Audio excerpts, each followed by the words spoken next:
SeniorLivingGuide.com podcast discusses topics which are relevant to the everyday lives of seniors and their caregivers. We are joined by experts who share their knowledge on a variety of issues. SeniorLivingGuide.com podcast offers solutions and resources to create the best quality of life as we age. And now, let's welcome your host, Darlene Mahoney. Thank you for joining us on this episode of SeniorLivingGuide.com podcast. We want to thank our listeners who have been the key to our success as we enter our third season of Senior and Caregiver Resource Podcasts. Our podcast can be listened to and followed most anywhere you enjoy music or podcasts, such as Spotify, Apple Podcasts, Google Podcasts, and even Alexa, and many more. And please don't keep our podcast all to yourself.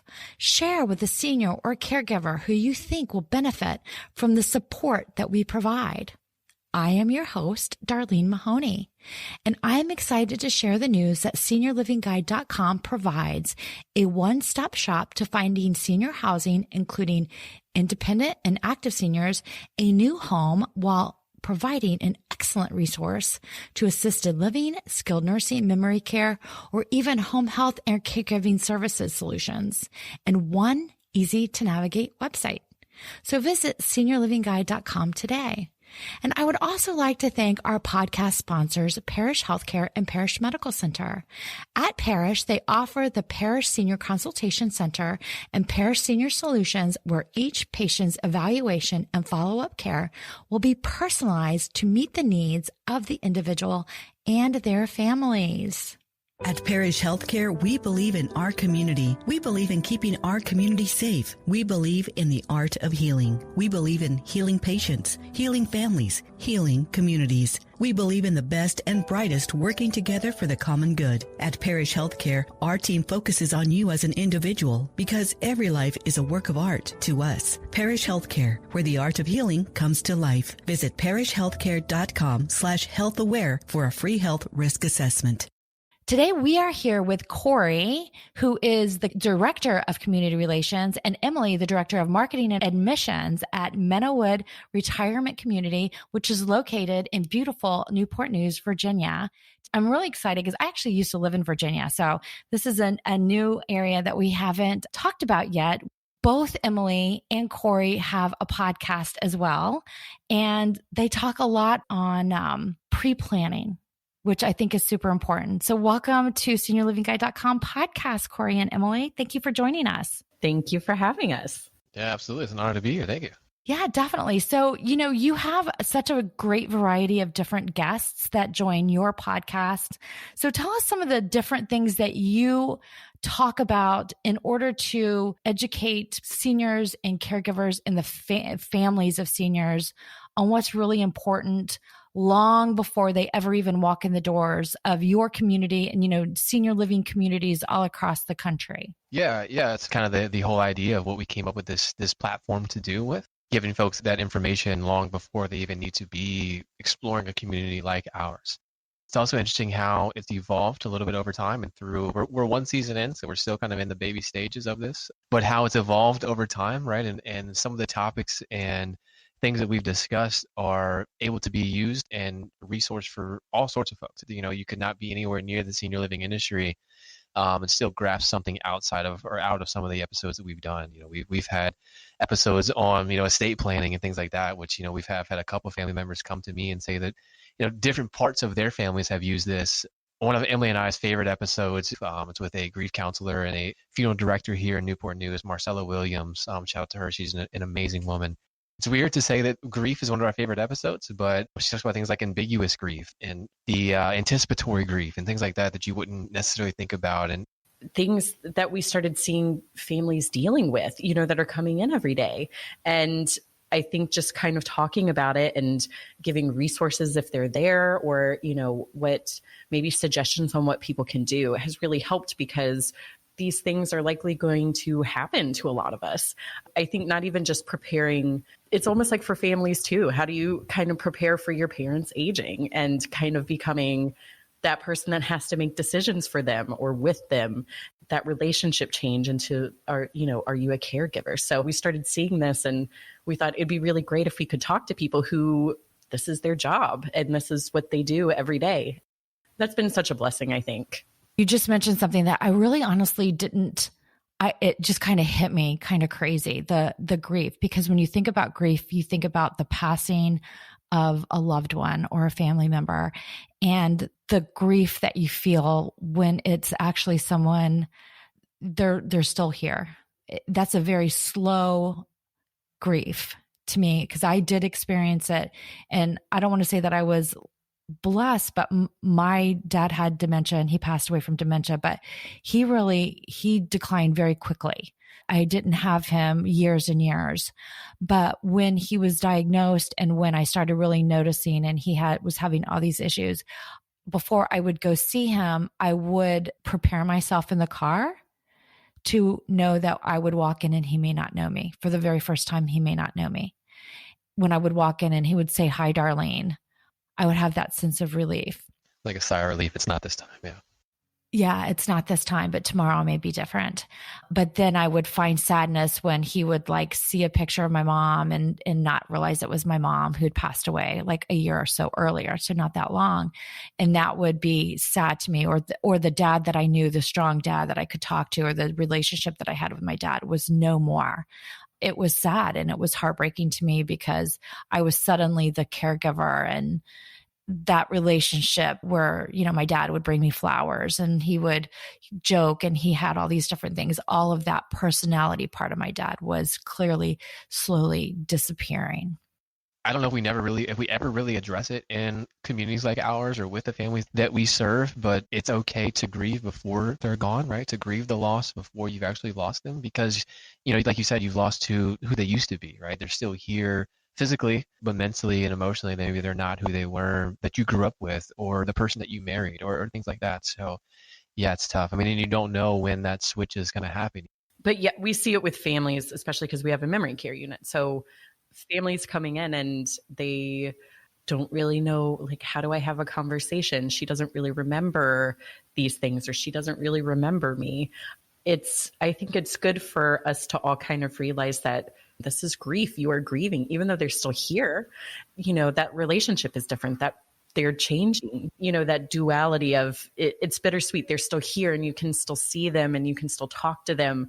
But that relationship, that person to you, your father, is a little bit different every day. So that's why I think that one was so special to us, because it was relatable, I think, on so many different levels. It's not just when someone passes, it's so many other things. Yeah, I don't know. I really love this aspect of it, because I can absolutely remember just getting in my car and just like bawling every time I would go visit him.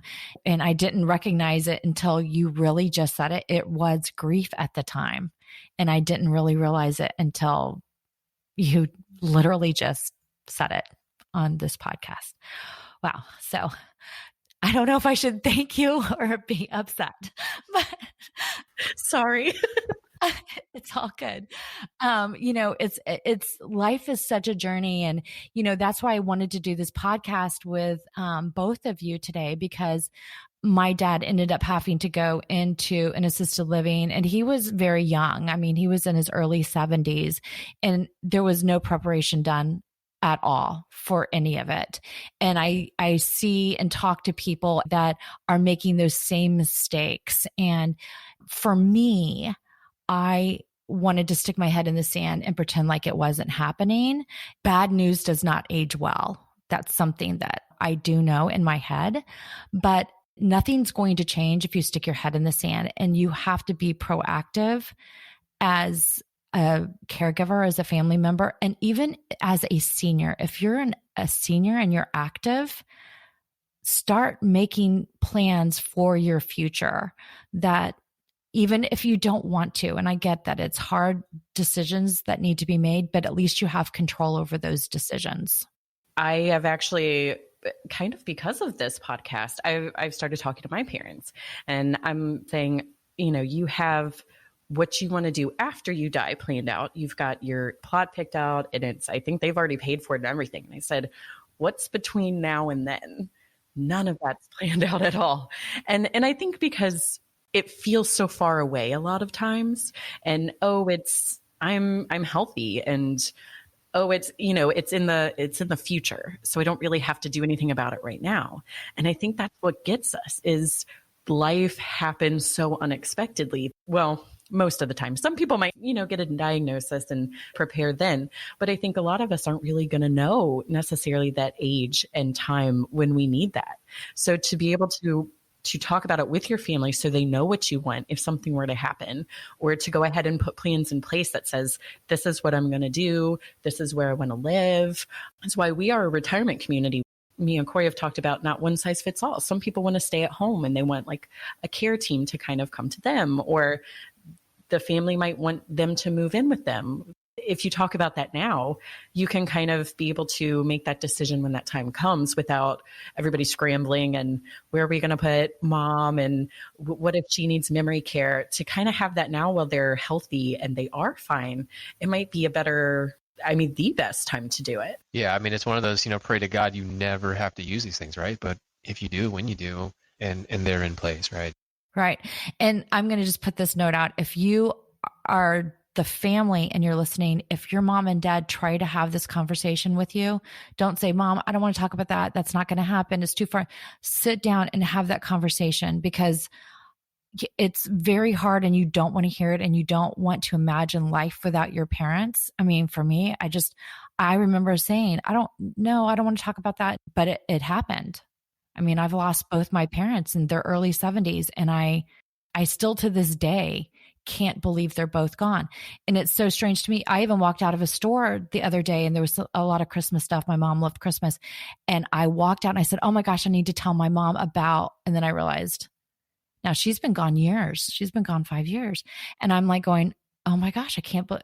It still flips my mind that my mom, because I was so very close to her, but she did so many times. I put her off on so many things that she wanted to talk to me about, because I couldn't fathom that we would need any of these things. And a lot of it was like, do you want this tchotchke or that tchotchke? It was a lot of that, to be very frank with you. And I'm like, Mom, I'm not going to take your stuff. I'm not going to need to take your stuff. Yeah.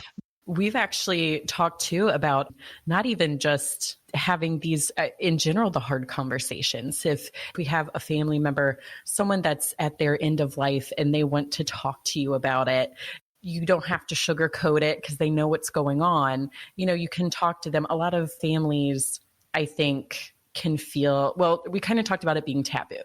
You don't want to talk about death. You don't want to talk about dying.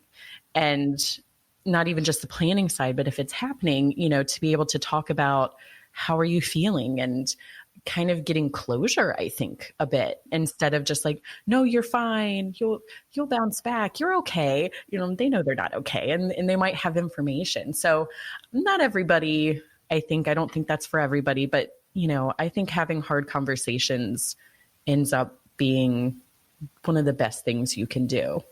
Yeah, no, it's a really good point, though. I mean, some of the hardest conversations to have are most times the most important conversations to have, though, right? Like, I mean, they're difficult and they pull at the heartstrings, and you really don't want to address them, and they're going to bring out emotions, but they're so important to have. Being a former caregiver of your father, I mean, so once it's one of the hardest things in the world, and one of the hardest times, if not the hardest time of someone's life, is being a caregiver of a loved one. Yes. And then so for the person they're going to be the caregiver for, make it as easy on them as you can, right? So have those conversations, have the plans in place, so that way, God forbid, when and if the time ever comes, all these, X's and O's and the playbook's already written. The caregiver that's now taking that role, the son, the daughter, the father, the husband, now they just have to follow that playbook, right? And they already know exactly what you want. Yeah. You don't have that regret after they pass away, if you're talking about those types of situations. Because if you don't have those conversations and they pass away, that's something that will haunt you. It will be something that will be in the back of your mind, that you didn't have especially when they were asking and begging you to please talk to me about these things. And because you're protecting your own heart at the time. That's really truly what you're doing. You're not protecting them. You're protecting your own heart. So you just have to jump in, have that conversation, and get it done. And you will actually feel significantly better, because it's like getting everything out there and really connecting with that person. I think it's so super important to do that for sure. Yeah, I mean, the sense of relief that you get, the weight off your shoulders after you went through that hard, tough, difficult conversation. As granted, it might be however long conversation takes, right? Say it's an hour of a night. That's going to be maybe the longest, hardest hour that you had in a long time. But after you're done, you've gotten all these things crossed off. You had these deep conversations. You that's a bonding time for you and that loved one. It's a really big sense of relief and a really, good feeling you have afterwards. Right. And I will say this, Facebook is a constant reminder. So yes, here's your memories. And then you have the old comments that, your mom used to make or your grandma used to make or things like that. And you're just like, oh, stuff like that. So it's a constant reminder, which is something that they didn't have. You didn't have, 20 years ago. So you could walk through the grief. I don't know I forget what Emily said to make this hit in my head, but not to keep banging on grief. And this isn't definitely a shameless plug for Marcella Williams' episode, so please. But what she said, she mentioned something about the 5 stages of grief, right? We all know them, the denial, the anger, and all of that. And she mentions a lot how folks feel like it's a chronological timeline, right? And how you have to do them in steps, the checklist. And once you get to 5, you're done. Grief is over now. And then 5 years later, when you're looking at Christmas decorations, you shouldn't feel anything because you went through those steps, right? That's just not true, right? I lost my grandfather, is the most important person in my life. There's no one that's ever been more influential in my life than my grandfather. He died in 2013. There's still days. So an old friend of mine was like, you got this from your grandfather. I wish I could have met him. And I just started bawling, right? I mean, this was 2 days ago. So they're not to say that things can still come back up. It doesn't mean just because you went through the 5 steps, and all this, you check the boxes, doesn't mean that you can't still grieve. It's not still going to be hard. It's not still going to be difficult times, right? Absolutely. Yeah. It's remembering all the positive things and the funny stories and all of the things that bring back the life legacy per se of that person and the family stories and things like that you can pass down to generations that didn't know or can't remember because they were too young or too, teenagery, so that they can really appreciate the family that they didn't know as well, or, were too wrapped up into, different things in their lives. I think it's really important. Yeah. On this day, 10 years ago. That's actually how we got legacy in there. It was kind of that idea that these people, they're living legacies, all the stories and the history and the family. And I think moving here, not only do we get to know people so well, we get to know their family, and we have a cookbook of things that they used to cook, and we hear stories about their collections of things they used to have, and that's what it is. It's their legacy. Which is a beautiful thing, though, right? I mean, I heard this put recently. People die twice, typically, right? They die when they physically actually die. And then they die a second time when people start talking about them, and their legacy dies and their image dies, their name dies. So the Facebook memories and talking about how the biscuits and gravy grandma used to make and all that stuff is a beautiful thing. I hope that never goes away, right? Like, don't lose that. Yeah. No, I absolutely love that. It's such a great thing to be able to, when my dad was in the assisted living, I would go up there honestly pretty much daily, and I got to know a lot of the residents and just talking to them, and they love to talk and they love to share their life stories. And a lot of them were probably when they were, significantly younger. One was in the ballet, and she talked about being in the ballet. So clearly she was significantly younger, but she had issues with her feet based on her experience in the ballet. So all of these different stories, and you just let them talk and enjoy it. And honestly, I loved hearing it. So many people, especially in the generations that we're living in now, they look at old people and they look at them just as old people. And the thing is everyone is going to be an old person if you live long enough. Going to happen. It will happen to you. There's no escaping it. I don't care how much retinol you put on your face. It will happen. Yeah. Yeah. I've always been sensitive to seniors. I really raise my kids, I hope, to be very super respectful. I know my son is specifically. I think it's just because he's a boy, that if he's sitting, let an older person sit down, get up, let them sit. If you're waiting in a restaurant or on public transportation, anything like that, he's always been super respectful of seniors. for me, even when I'm like out and about and I'm at the grocery store and I see seniors and they're shopping, especially if they're alone, I always talk to them. I'll smile and I'll talk to them, because sometimes just knowing my dad, who was alone after my mom died, did someone smile at him? Did someone speak to him?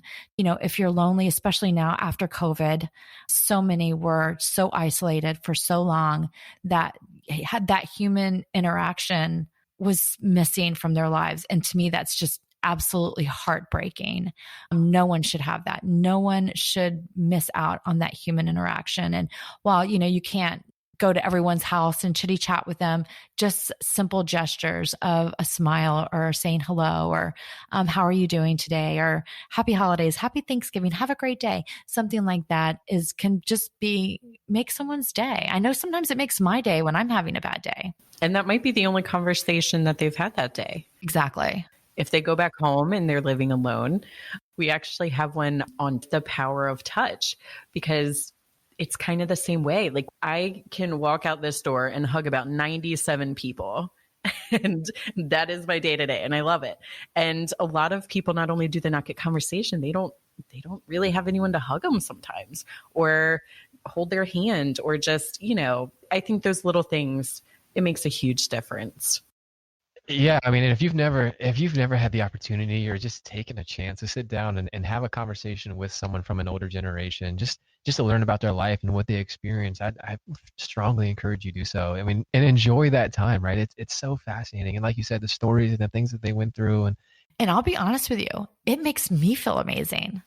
I know. I'm sorry, but I'm selfish that way. I love it too, because I have a kid at home, so obviously I get as many hugs as I want. But I come here and it's the best, because everybody wants a hug. So it really is. I'm like floating on clouds. It can make such a big difference. So let's take a quick break and we'll hear from our sponsors, and we're going to come back and we'll chat a little bit further. Hey Mom, how's the retirement home search coming? Oh my gosh, I'm just so stressed out. I don't even know where to begin. Well, why are you so stressed? What's the matter? I don't know where to find anything. I just need everything in like one place and know what all the options are. Does the idea of searching for senior housing seem overwhelming and you just aren't sure where to even begin?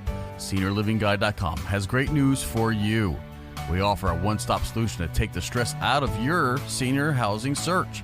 At SeniorLivingGuide.com, both our statewide Florida edition book and website are created to make your senior housing search very easy for you to navigate.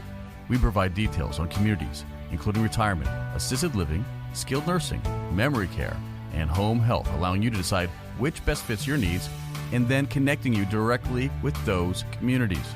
Visit us online at SeniorLivingGuide.com and start your search today. At Parish Healthcare, we believe every life is poetry in motion, motivated by strength and determination.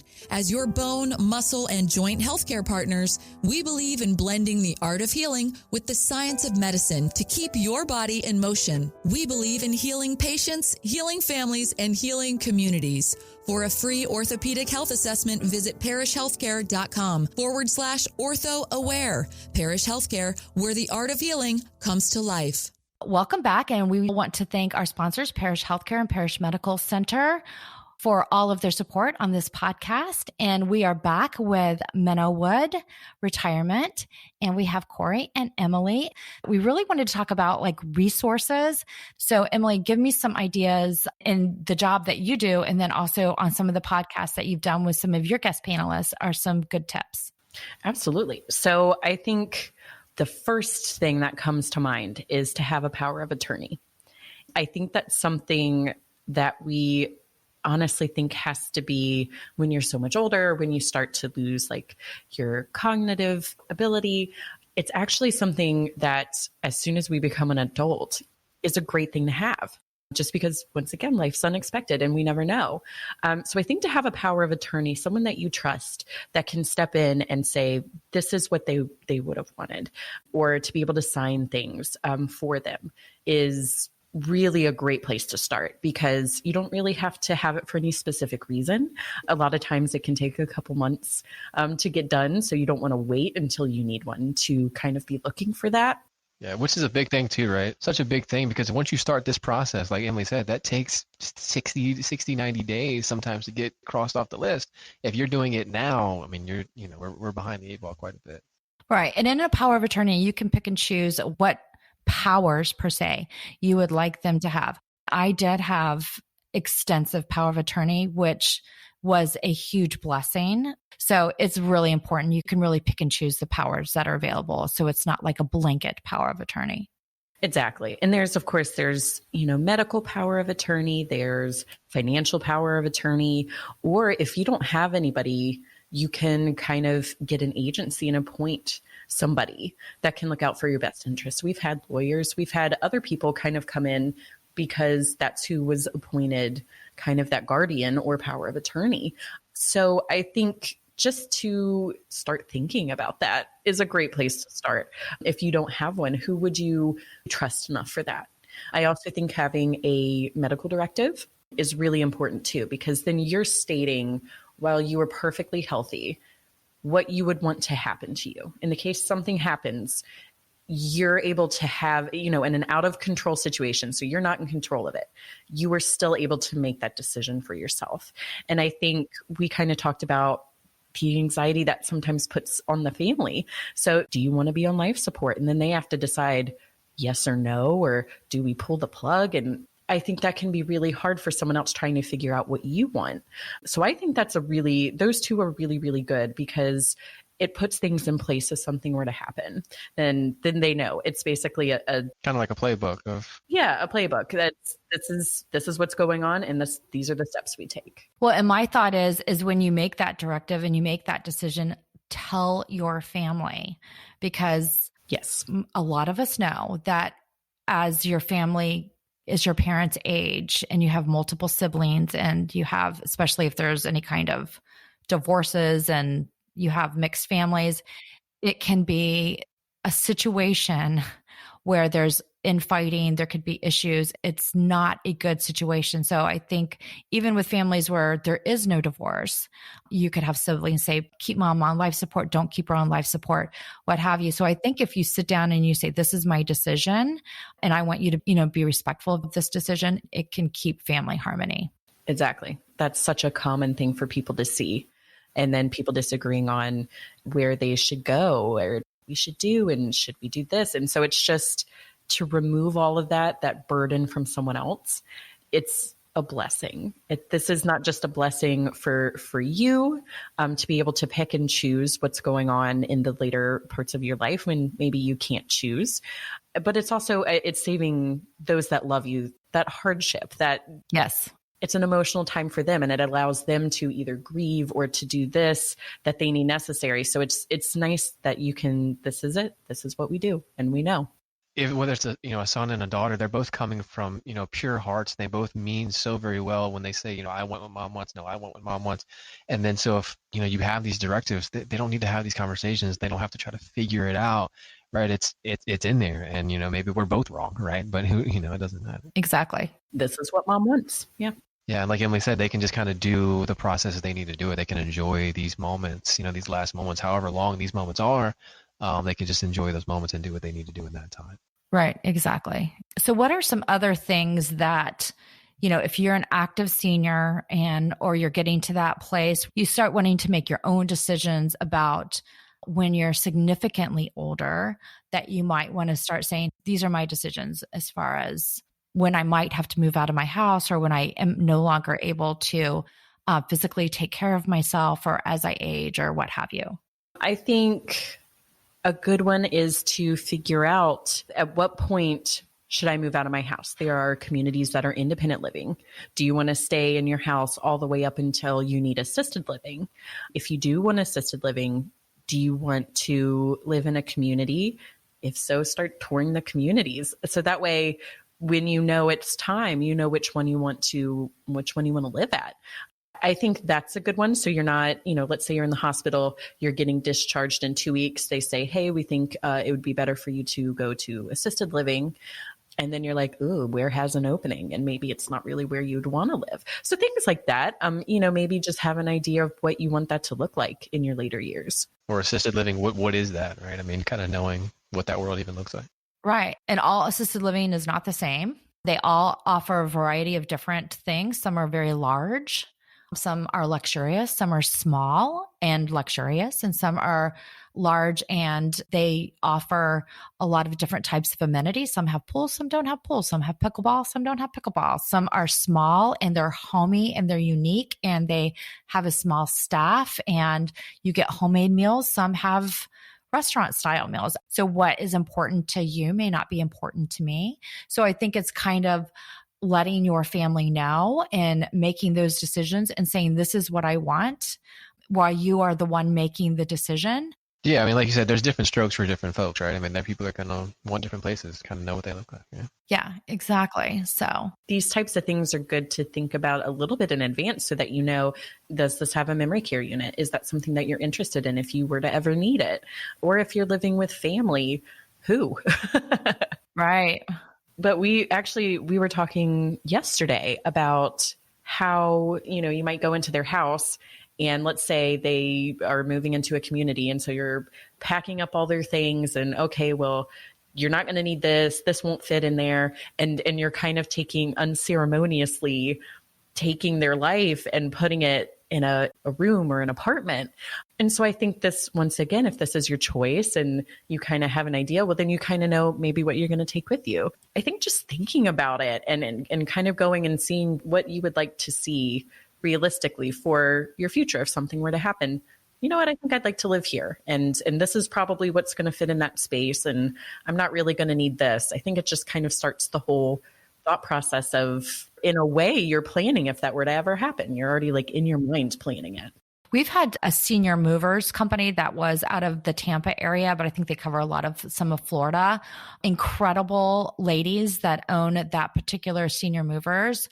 We did do a podcast with them. So if you're listening and you want to check that out, it's pretty incredible. They have some great ideas on moving from, a home that you've maybe had your whole life or a home that is your life. You're definitely downsizing if you've been in a family home. So it's making those choices. They'll come in and almost do that. Do you love this? What is that? Marie Kondo, I think is what it is. Does it spark joy? Does it spark joy? So it's kind of going through that process. And then even talking to some other folks about taking pictures of their home in the way that it is and doing, an album so you can still look at it and see it. Sometimes I wonder, is that, something that's going to make you depressed or is it something that's going to bring you joy? But it's something that you can at least have on hand so you still have that visual. It's just a hard transition. I can't imagine I'm not there yet. Yeah, I mean, no, it's a really good point. I mean, when folks are, whether they're downsizing, like you said, going to a 55 plus or coming to an assisted living community or anything like that, I mean, the toll that does take on someone, emotionally, it's a big change and it's a big move. Like you said, they've been in this home for decades.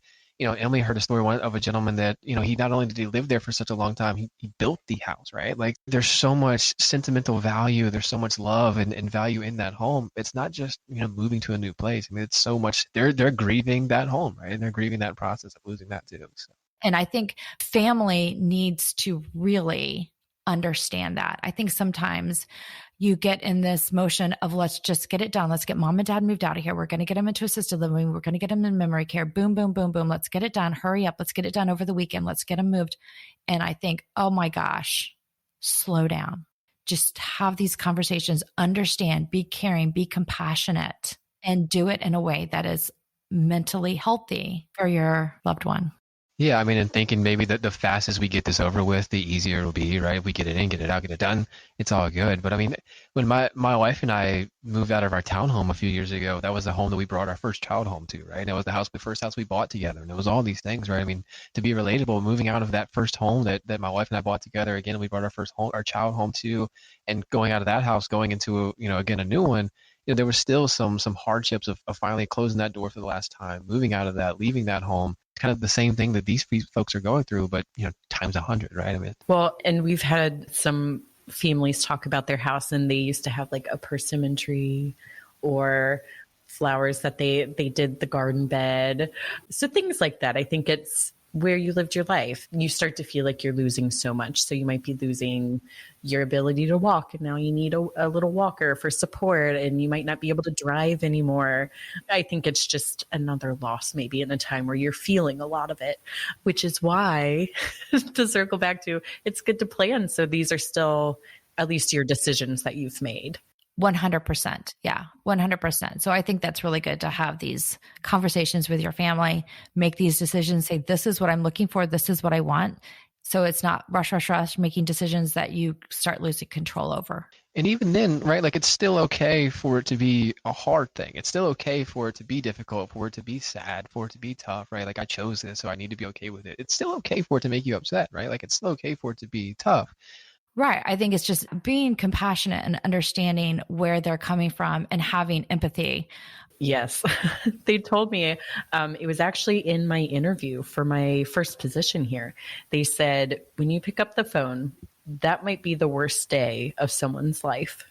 And I think to kind of realize that through this process, it's really not easy. It's not easy at all. So yeah, to have compassion and to have a plan, I think are just like the best things that we could kind of suggest. No, I love it. I love it. That's a great thing. And I think that utilizing podcasts like yourself for a resource to listen to some of those, and then some of your panelists that you have on there as some of those resources. And then even our podcast, we're hoping that that's what our podcasts are providing our listeners as well as resources, because we really want our listeners, we want our seniors and their caregivers and families to have live their best lives and attain happiness and emotional well-being as best as possible as they're aging.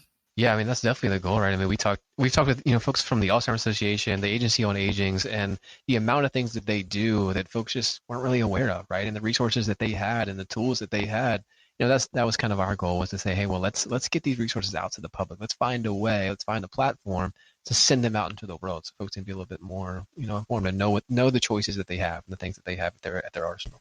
Absolutely. And as Alzheimer's and dementia is continuing to increase in this country, and we need to continue to talk about. It makes me insane. I feel like we don't talk about enough as far as finding either a cure or a cause or something. It's just not top of mind in conversations that we have in this country. It's just like accepted as this happens, and it is. I know we get excited when we hear that there's, a new drug or something, and then it seems to fall flat. It's hard. It's a hard thing to learn, because it's also something that is going to happen to all, generation after generation. It's going to continue to happen, and it's not something that's just going to magically decrease. I don't see a decrease in these cognitive issues that are plaguing, the world, but a lot in our country specifically. So why is it? Yeah, and I mean, I didn't plan, so I don't have the exact numbers in front of me, but so I know recently, Alzheimer's, dementia, all those under that umbrella was in the top 5. I want to say top 3 of causes of death in America. Obviously, over the last couple of years, there's been some virus going around that has kind of taken its place. But the thought is that over the next couple, Alzheimer's and dementia will regain its position as one of the top, causes of death in our nation.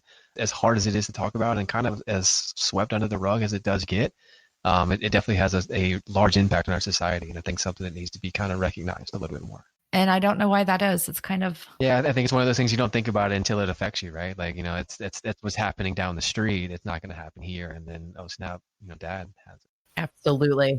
And I wonder if they don't talk about it as much because it affects the older population, where if it were affecting 30-year-olds, it would be like, whoa, yeah, red flag, or, red alert.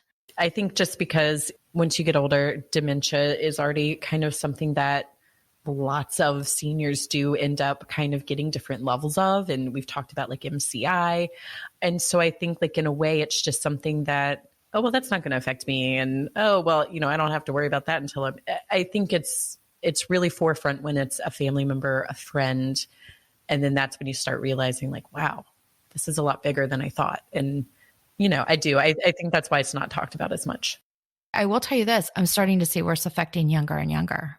Yeah, and I don't know if that's, what the cause of that is. I know when we recently talked to a couple of our guests, I mean, in investigation, we'll say. But yeah, it is starting to kind of approach folks a little bit earlier. Not to get into kind of like the ageism thing and all of that, but like we were saying, I think once it's kind of looked at as well, that just happens when folks get older, right? So why do we need to really look into it too much? It's just going to happen when folks get older. And then not necessarily, right? It doesn't mean that that's not something we need to do something about, right? Just because it seems to always happen doesn't mean that it needs to just get, well, that's just a part of the world, right? Like, well, and I think people think it's just, someone just starts forgetting.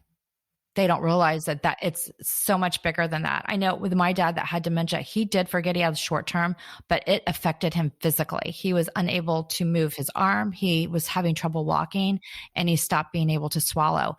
He actually died from not eating for like almost a month. I mean, he literally had a hard time. He couldn't swallow. That actually affected him significantly more than the memory. Yeah, I mean, that's such a great point. I mean, there's so many different types of, people think Alzheimer's, dementia, that's just what it is, right? And that's just an umbrella of so many different types underneath of that. Parkinson's, Lewy bodies, that affects the brain, affects the body in so many different ways, as you unfortunately saw. Yeah. Temperament, everything. Anyway, well, this has been an amazing podcast. Yeah, absolutely. I mean, granted, we talked about a lot of I've totally enjoyed it. We ran the gamut. Well, I've absolutely enjoyed it. Thank you for joining me. Absolutely. Thanks for having us. We appreciate it. Yeah, absolutely. Yeah, this is a pleasure. We really appreciate the opportunity to kind of get on and talk about, something that's really near and dear to our hearts in a different place. Yeah, absolutely. Well, thank you for joining us, and thank you to our listeners for joining us and our podcast sponsors, Parish Healthcare and Parish Medical Center. If you enjoyed this podcast, we can be found anywhere where you enjoy podcasts, such as Apple Podcasts, Spotify, or really anywhere that you listen to music or podcasts. Thank you for joining us.